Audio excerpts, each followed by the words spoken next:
Well, welcome, welcome. My name is Tonya Taylor, and I am a professor at Westchester University in the Department of History.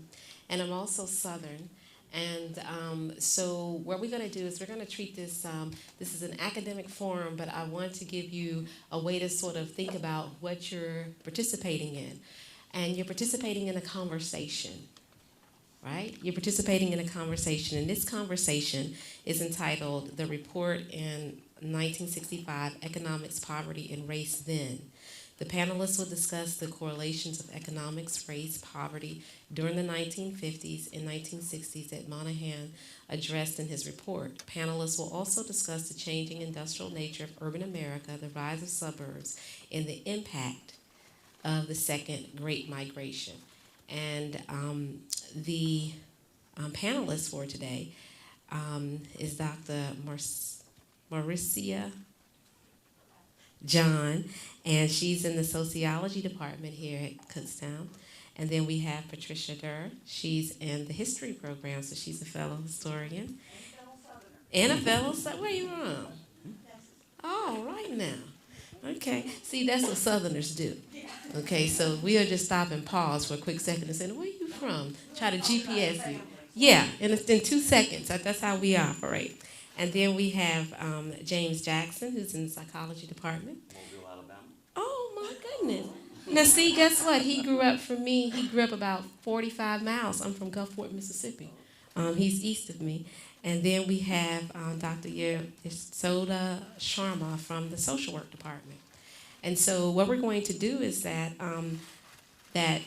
normally I would give, and I would like to give you something to discuss, a sort of a result, if you will, and then we can go from there and let the conversation happen organically. And so what we're going to do is probably discuss roughly about 25 to 30 minutes, and then we're going to open it up to question and answers. So what we're going to make sure is that you all represent. And from the audience, I would like for you all to be trying to listen to what they're saying and perhaps create and construct a question for the audience, for the panelists. And so with that, with no further ado, here's a scenario. I live in a town called Coatesville, Pennsylvania. Coatesville, Pennsylvania is roughly, let's say, 40% looking at the impoverished rate. And one of the pieces that Moynihan talked about in this report is that people who are college educated, and if they're African American, they still have a tendency to live in impoverished areas. And guess what? I'm a living witness of that.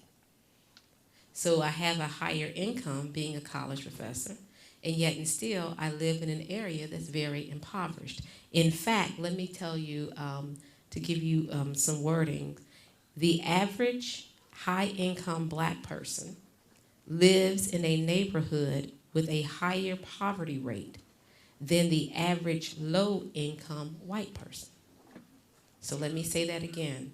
The average high-income black person lives in a neighborhood with a higher poverty rate than the average low-income white person. So I think that really speaks to the report itself, and it will allow you to navigate between all of the aspects that the panel promised to do. So with that, would anyone like to respond first, and then we can have this conversation organically? Anyone like to respond first to what I just said or talked about? The fact that I'm a college professor and I live in a town that is overwhelmingly impoverished. Well, not overwhelmingly, but it has a high percentage of poverty in comparison to the rest of Pennsylvania. And in fact, this is in a county that is the richest county in Pennsylvania, which is Chester County. Just started off here. It seems to me that part of what we're seeing here is what Moynihan referred to as de facto segregation. That we all choose a neighborhood where we feel the most comfortable. Throughout the Philadelphia area, and it's certainly now, but looking back at the 50s and 60s, there was informal redlining in Philadelphia and throughout the suburbs. And so you see the clusters of African Americans of all socioeconomic types in a particular area. And even though redlining has been declared unconstitutional, I think over time it has become informal, only because whites will tend to live in one area of a community, whereas African Americans will live in another area. And even now, it seems to me that, speaking as someone who does live in an integrated neighborhood, there are still some whites who regard an African American family, even if they have the exact same income, moving into a white neighborhood as outsiders. And I think that was one of the things that Moynihan was addressing, in the notion of the clustering of poverty-stricken areas. And let me shoot off on that too, because one of the things that I thought about as I was reading all of the information, kind of preparing for this, and this comes from my own background. When I first started working, I worked in Dallas, and this was 30 years ago. But there was East Dallas is the most poverty-stricken area of Dallas. There's also was then industries that, among other things, produced an enormous amount of lead contamination. And this was in the early 1980s. All of a sudden, it clicked that, maybe the children who are growing up in this poverty-stricken area of East Dallas are not intrinsically dumber than everyone else. They've been poisoned, and they are being continually poisoned. And when I was reading all of the material for Moynihan, thought, because he does address some of the issues of education. I mean, he doesn't really go into it. But it seems to me that what we're dealing with here is a problem with multiple causes, and that you cannot point to one answer and say, this is it. Well, back then, there was something called the black community. Mm-hmm. And I think what Moynihan failed to realize in his report was, back then, African Americans wanted to live with each other.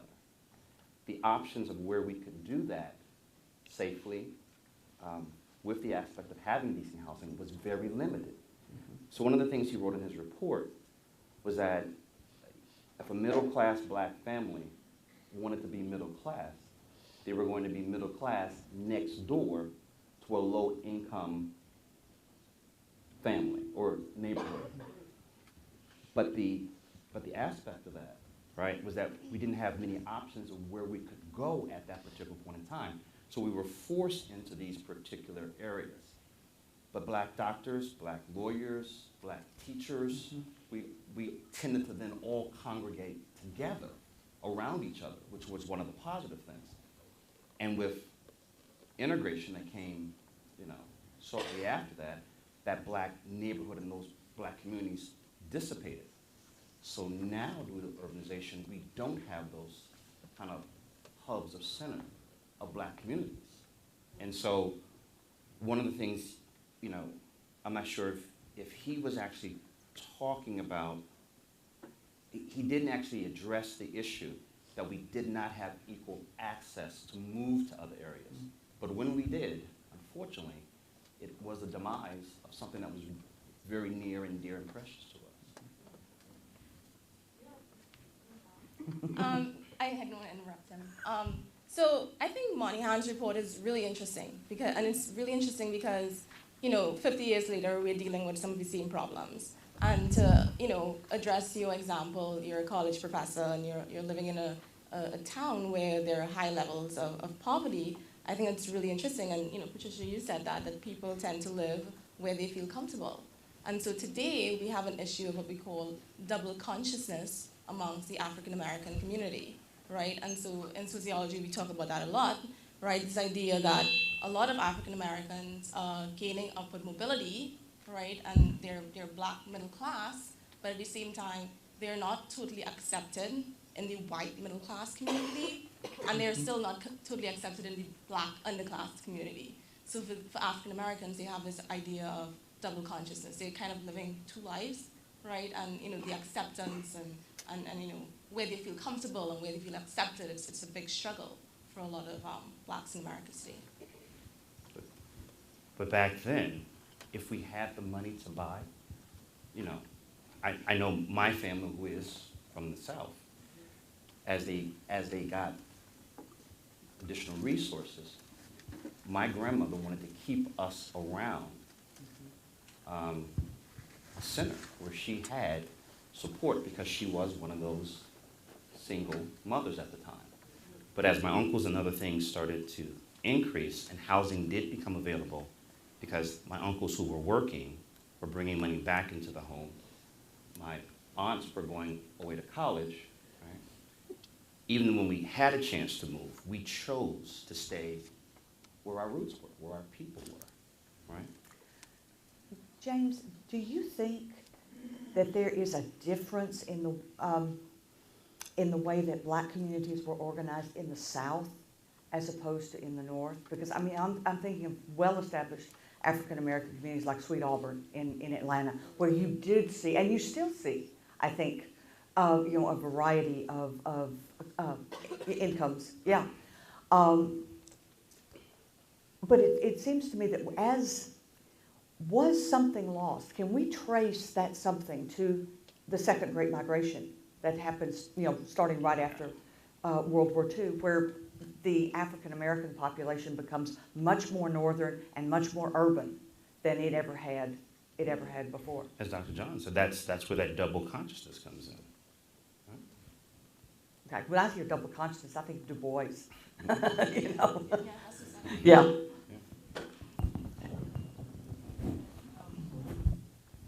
One of the things that he does address is that he talked about how when African Americans first moved when they were in the South, he said there was a level of destabilization. And then when they moved into the North, they, the family, because of just the pressures of, segregation, discrimination, lack of, job opportunities, that the family became even more, quote unquote, under threat. That's right.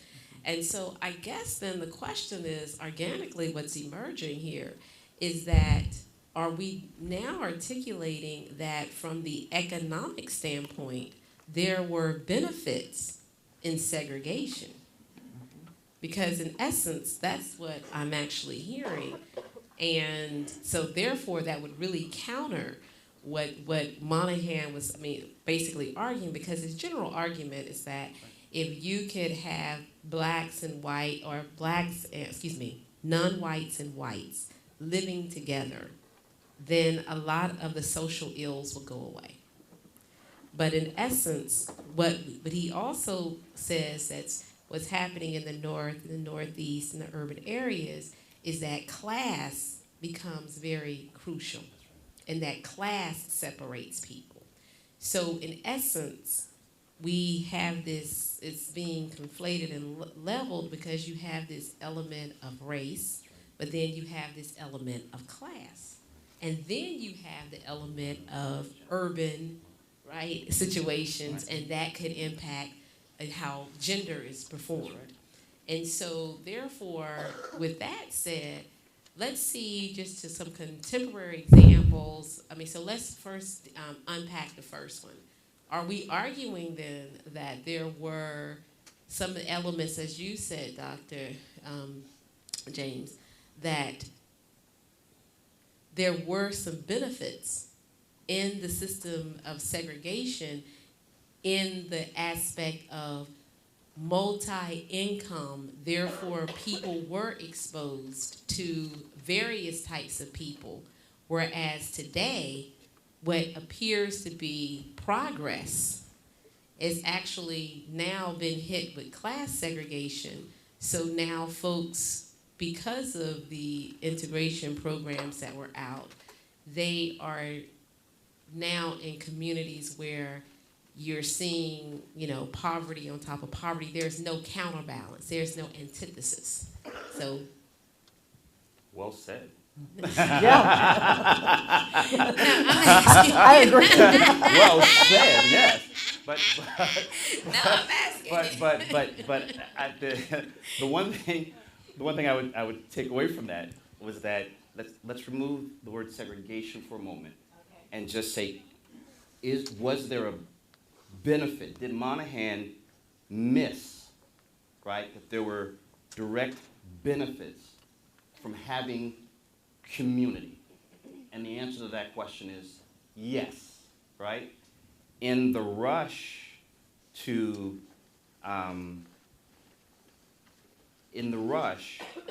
try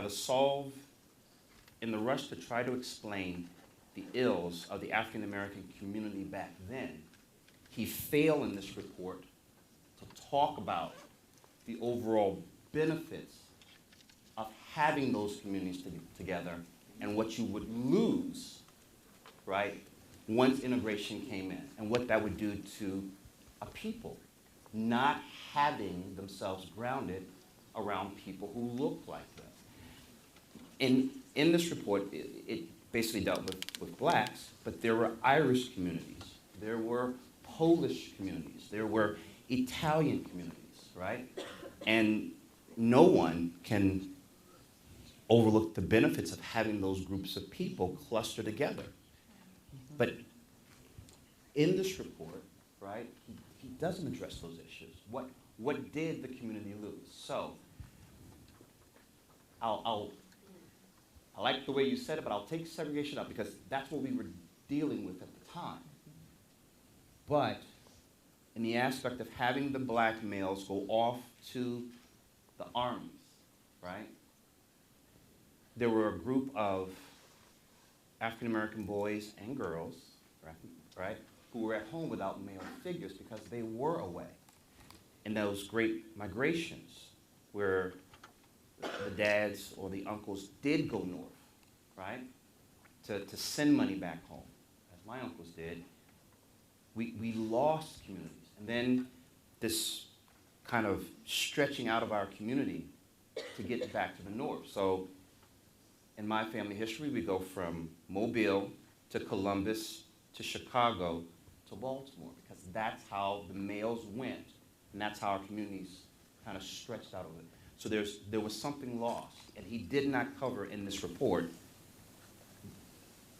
those great things, having multi-layered people around. It was something nice about seeing a black doctor in your neighborhood, or a black teacher, right? And I would argue that in your neighborhood, there's something nice about having you there, right? that those young urban black women can see, right? Because a lot of the times our African American students make it to this particular level and seek us out because they did not have those particular role models in their own communities. And he misses that. Well, I think he talks about family a lot, which if you group families together, that's community, right? So he doesn't explicitly talk about community, but, I guess more at a micro level with the family, the household and stuff, which is why I believe that Moynihan's report is more of a cultural report as opposed to a structural report, right? So if we address education in these inner cities, if we address employment in these inner cities, and I'm not saying he didn't address it, he did, but it wasn't explicit in his report, right? So if we focus on these things and build up the African American families, and by extension communities, then these African American families could then live and function well, as opposed to having this welfare dependency, having this female-headed household, right? Having this lack of father figures, having this absence of males in their families. So, when I read the report, I was just like, well, it sounds good, it makes sense, it's still happening today, but because a huge structural component was missing from the report, and it was so individual level based, it really missed a lot of issues. He did touch on employment, but at the same time, when slavery was abolished, we had the Great Migration, these African Americans were moving for jobs, well, what kinds of jobs were they moving for? It wasn't necessarily the most highly paid jobs, right? And then we had white flight, right? We had the rise of the suburbs. Whites moved. They didn't want to live amongst African Americans, and with them, jobs moved. And so we had this, high rates of unemployment and this perpetuation of poverty, which he referred to as entangled pathology, right? So we see this happening, but again, I feel it's more of a structural problem as opposed to a household or family problem. So he frames it more in a cultural way as opposed to a structural way, which I think is more important. And I do agree. But what about the neighborhoods like the Wally Hill Street district in, Pittsburgh? Harlem was a thriving community for African Americans. The African American dollar, that $1 turned over in our communities some 95 times before it left, which led to black businesses, which led to black, lawyers, doctors, teachers, nurses, ambulance. You can name the gamut of what was in those communities that was beautiful. And the thing, it was a structural problem, right?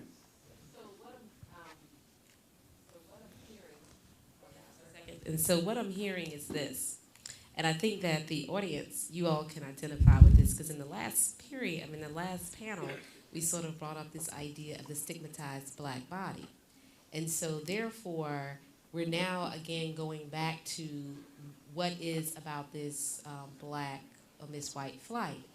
And so that said, let me ask this question. So are you arguing indirectly that integration created less community and more hoods? I am going to say it, but I wanted to settle for a minute. Yeah. That, for example, so the audience can get ready for their questions, because in a few minutes we're going to turn it to the audience so they can have some input in this conversation, is that if I say that person lives in a hood, is it already understood in your head what that means? And so therefore, what Moynihan is saying here, even though he talks about the housing discrimination, and he talks about how, if actually even if blacks control the organized crime in their community, that they can have more money if they control the crime. Right. But blacks don't even control the crime in their community. Right? The crime actually comes outside. And so, therefore the wealth go right back outside. So the crime happens there in that space, but the money flows out of the community. So with that said, when we started talking about this idea of let it be double consciousness, let it be areas in East Dallas, let it be Philadelphia, North Philly, are we now saying that what we perceive to be a solution, and because what most people will say that the predictions that he made in this report have come true. Mm-hmm. And not only have the predictions come true, but they've actually are worse than what he said that it would be. Because now the spillover is not just for black communities, but now for white communities. Because we're looking at in America, and I've said this before and I'll probably say it again, is that roughly 48% of children born in America today are born to a one-parent household. Now, that number, when you put race with it, with African Americans, becomes 72%. So you're looking at roughly 3 out of every 4.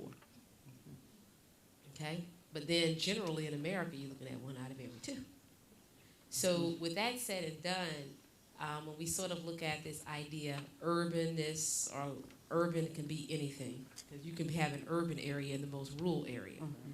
Right? If you go to Bula Bula, Alabama, and there's a track, people will say, over there in that urban side, and they only got a Piggly Wiggly. Yeah.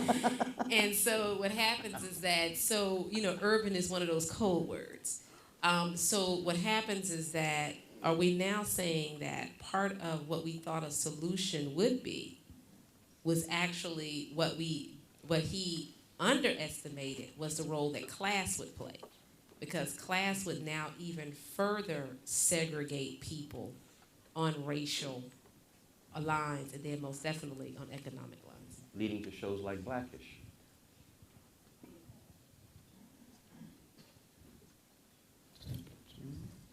And its predecessor, the Cosby It's the Show. Cosby Show, yeah.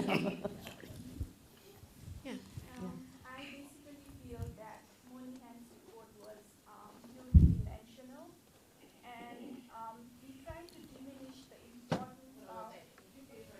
Oh, yeah. Yeah. Is it not working? So I feel that he tried to diminish the importance of the systematic racial discrimination by overemphasizing on reversed gendered role. And basically, some of the things that he kept talking about in his report was with regards to the female-headed household and how there was a structural issue with the female-headed household. So I personally believe that the emphasis should have been placed on the strengths perspective. It is clear from the history that the reason for the high rate of female-headed household amongst the African American family was because of the serious assault on the family as an institution. And also, instead of viewing female-headed family as a weakness, it would have been better if it would have been viewed as a strength.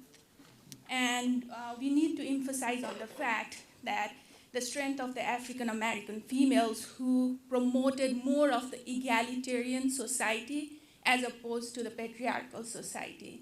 So I just feel that he failed to address the important issue of egalitarian society.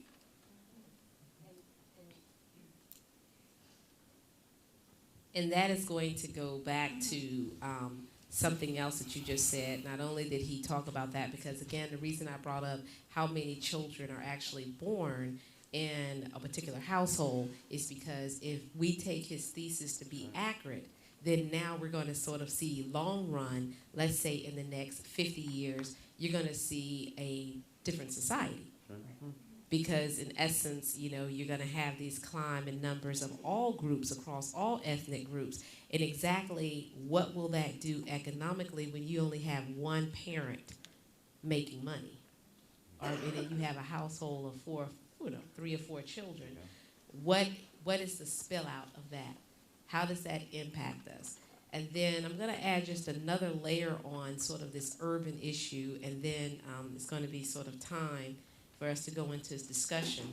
But one of the things that when we were talking about poverty, race, and urban, I don't think that Moynihan actually could have foresaw. He could not have foreseen, rather, he could not have seen the rise of the prison industrial complex. That's right. That's true. He could not have foreseen that. So therefore, when we look at not only poverty, not only education, you know, it's a lot of interconnectedness here, but he also could not have known that America, that's only 5% of the world's population, will be the most imprisoned nation. We would not look at areas in Philadelphia where the schools are being shut down, but we're building prisons for $400 million. That's a current project that was just in Philadelphia Inquirer just yesterday. Right? So we couldn't have seen that one of our big money makers was not going to be industry. Well, it was going to be industry, but industry when we're talking about warehousing people in jail and bringing them through a system, giving them fines, giving them whatever, that was going to be a way to generate income. And so now that actually helps to further destabilize. And particularly, again, and it's not just a black problem, it becomes a class problem if you start talking about how people, if the average child's average person's first child is a single parent household, what is the spill out of that in 50 years? So the conversation that we're having here will be somewhat different in 50 more years, because in essence, more people would have saw the generational impact. So what do I mean by that? So those of you who are in college now, according to Moynihan in his report, you can have a generation who can actually do better than their parents. But then their children will actually do worse. And so if we're sort of looking at the the interrelatedness of poverty, poor schools, because right now public schools are under attack. We're looking at this prison industrial complex. We're looking at the involuntary segregationist programs, and then sometimes it's not involuntary. I mean, it's not voluntary. It's very, like you take a town, I know towns in Pennsylvania, let me just say it like this, that you have county commissioners who will basically compartmentalize the poverty into one pocket of a county. And so therefore the rest of the county can thrive, but then they got a one poor area, and everyone wonder how did all those poor people get there? Well, if all the housing vouchers are there, and then these people have to go out of their communities to go and get go to the grocery store to get an apple, to go get a banana. So what is the spill out of those type of aspects? So you've heard the panelists, and so now because this we have roughly about 14 minutes. Let's have some questions from the audience.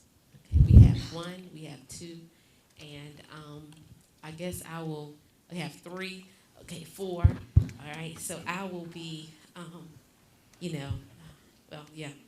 be passing on the mic. Let me give you a background that we're talking about Raleigh, North Carolina, and I'm Linda Pastor, retired professor from Indiana University.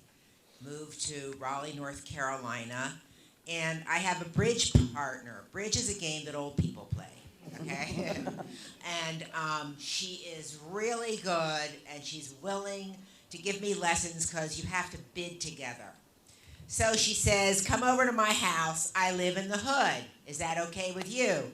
And I said, sure, just give me the address. So I'm driving into a little bit south Raleigh, and I get to her street, and I thought, what kind of hood is this? These are $500,000 homes.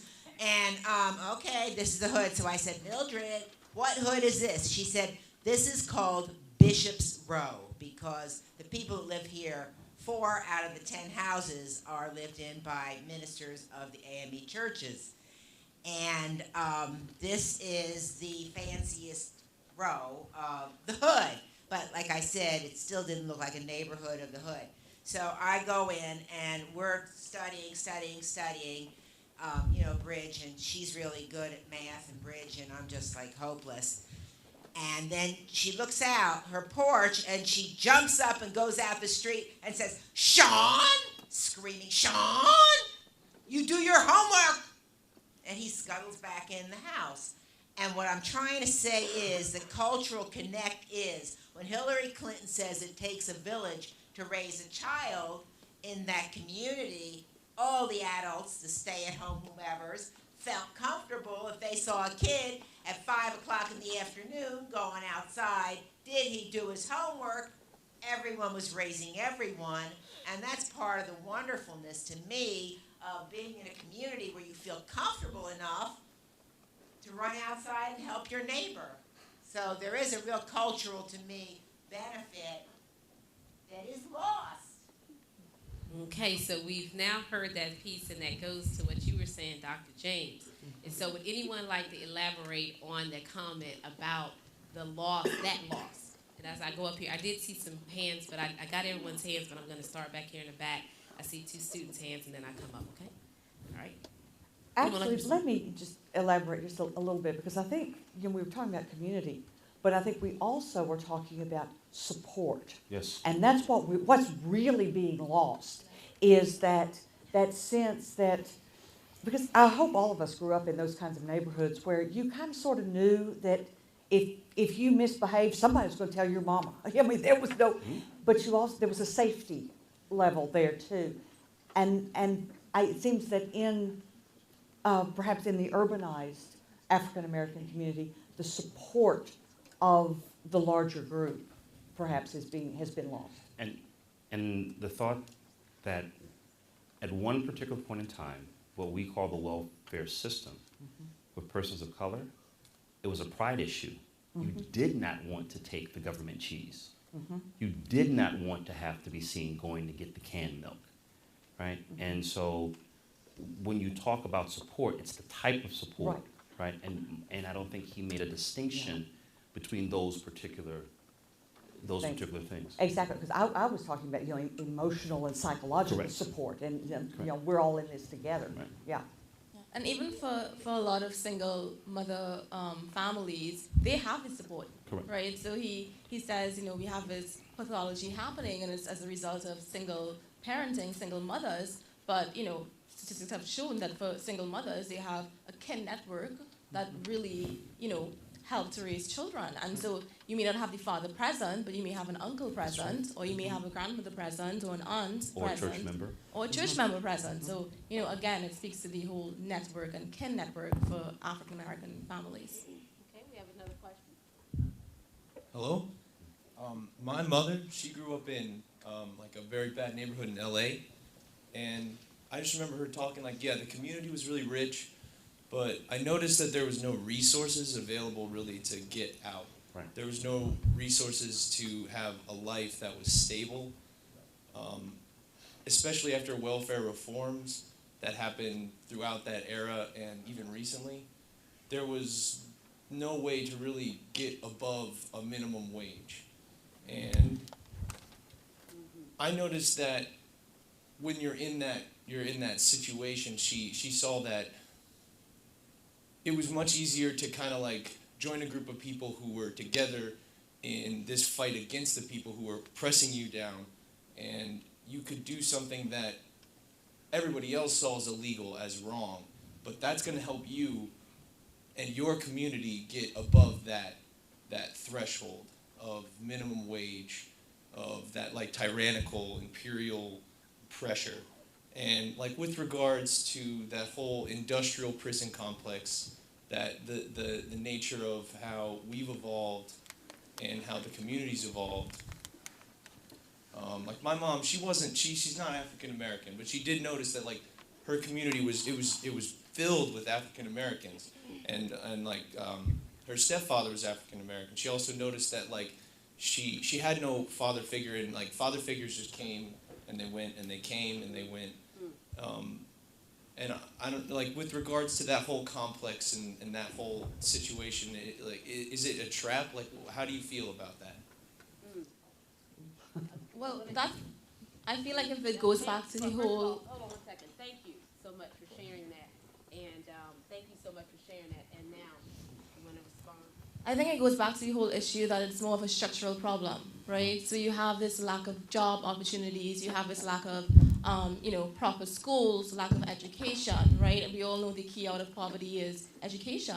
And so if you have people living in these pockets of society where schools are not adequately equipped with resources, with technology, with teachers to, help children climb out of poverty, you have this culture of poverty, this chronic multi-generational poverty that keeps reproducing itself from across generations, right? And that's why initially at the beginning of the panel I said it's a structural problem. It's a structural problem more so than a cultural problem, right? We have to attack why are these things happening before we even, say, well, it's a lack of fathers, right? It's a single mother thing. It's a breakdown in family. Well, why are these families breaking down, right?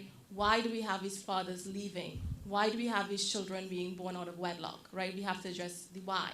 And so it goes back to structure of society, right? Institutionalized discrimination, lack of education, lack of jobs, right? All of these things definitely reproduce this culture. Well, we do have another question.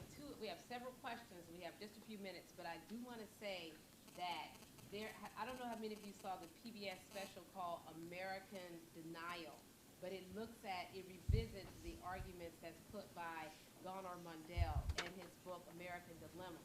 And what you're describing is this element of alienation. What does alienation from a community, what does it produce?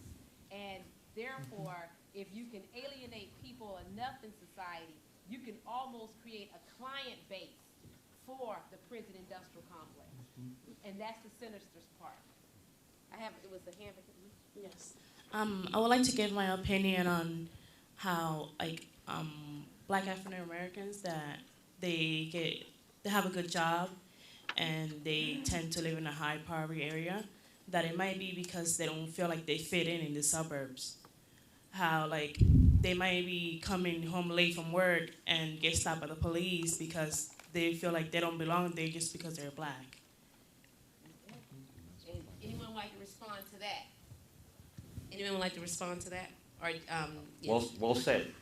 Yeah. Exactly. I mean, I think that becomes a very crucial, and it's not only just for the people who work there, but if you have children. I remember for me, as I go to the next person, there was someone else back here who had their hand up before I go down. But I can remember I got a job offer in Washington State, and what happened was that it came with this. Well, you know, between Spokane and Pullman, you have to be very careful. I said, yes, I'll be very careful not to take this job. And so what happens is that that's that idea of, you know, because there's a lot of white supremacist groups in there, you have to be extra careful. And at the, you know, you already have to, everyone individually have to already police themselves in so many ways that I did not want, for a few dollars, I didn't want to jeopardize my safety. But he says it in his report. There's a difference between liberty Yes. and equality. Yes. Right, that African Americans gained liberty, but they did not gain equality. And he said you have to deal with that basic issue about equality before any of this is going to be able to change. I just want to make a comment about the prison industrial complex. I'm with the League of Women Voters. When you're a prisoner, when you're an ex-con, and even when you get out, when you're still on parole, you can't vote. And when you get off parole, you should re-register to vote, assuming that you were registered beforehand. If you're on probation, I believe you can vote. But when you have a community where a very large number, any number of people are in the complex for many years, rightly or wrongly, and then there's that parole period, easy to get off parole too, you can't vote. You can't do things like vote in municipal elections and improve the schools or make those decisions. And so now we only have, I know we have one more comment, and I was hoping that someone who wanted to ask a question was going to ask, but what happens is that What we're going to do now is going to have this last comment, but it's very interesting. So now what we're looking at is a society that supports, so if everyone always sort of give you the general idea that we live in a society that has first-class citizenship, but what you just described was that we live in a society that fosters, if we're not careful, second-class citizenship, and there's a whole element of just what that means. I'm sorry we didn't get to. Just to add to what you were saying about segregation, I think in hindsight it's very easy to say he didn't address the consequences of ending segregation, but there was no way for him to see the white flag of the late 60s, 70s, and even the 80s, due to exacerbated by the riots and then the resulting high rates of poverty and crime in the 80s and everything. And then of course the war on drugs, get tough on crime, and of course which is concentrated on poor black urban communities for it. But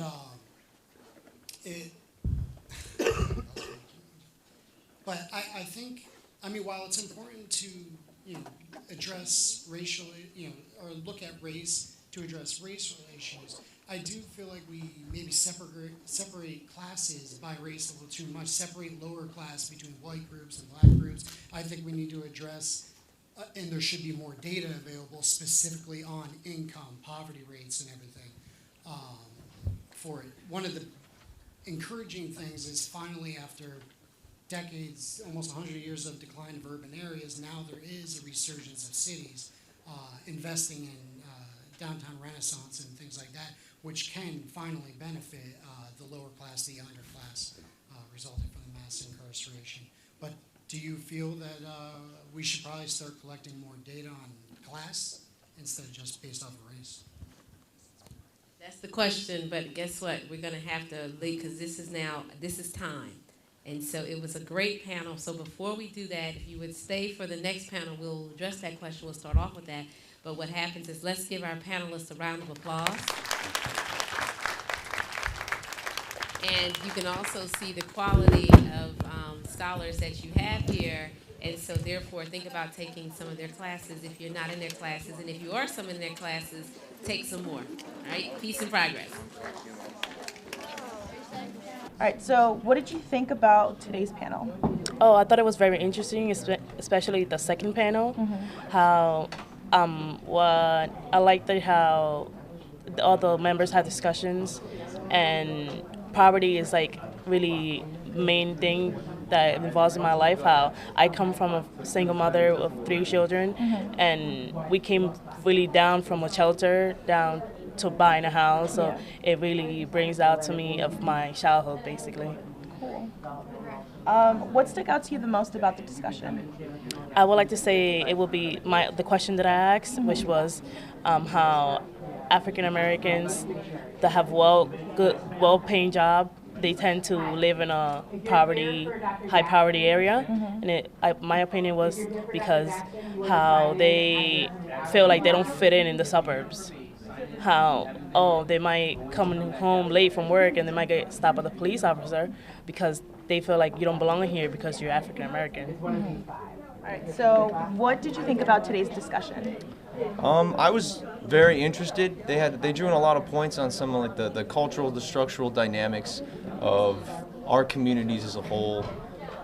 Really drawing on to African Americans in general and a very common struggle that you don't even have to really go into a ghetto to see. You can go into any community and you can notice this as a very deep-rooted problem in our society. And I thought it was very interesting.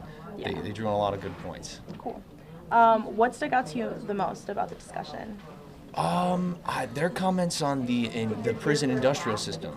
I really thought that was very interesting.